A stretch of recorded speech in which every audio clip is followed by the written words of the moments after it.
اللہم صلی علی محمد. بسم اللہ الرحمن الرحیم. الف لام میم. اللہ لا الہ الا هو الحی القیوم. یا اللہ یا احد یا صمد یا ذوالجلال والاکرام.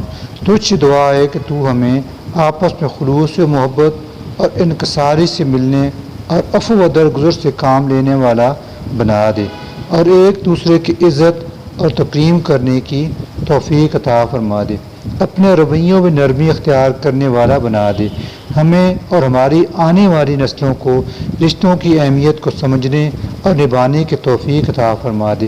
بے شک ہدایت و توفیق یا ارحم الراحمین تیری جانب ہی سے ملتی ہے. اے رب العالمین ہمارے اعمال کو دین کے مطابق ڈال دے. آمین یا رب العالمین.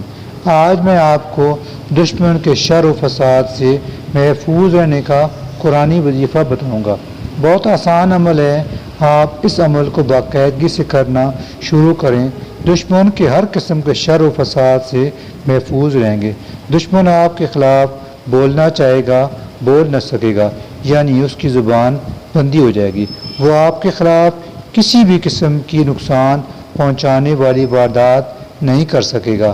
اس کا آپ کے خلاف کیا جانے والا ہر بار پلٹ کر اسی پر پڑے گا.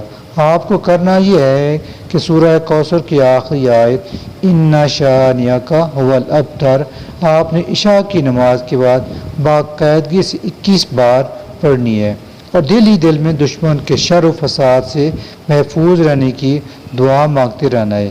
اللہ احد و صمد مجھ سمیت آپ تمام کو دشمنوں کے شر و فساد سے محفوظ رکھے.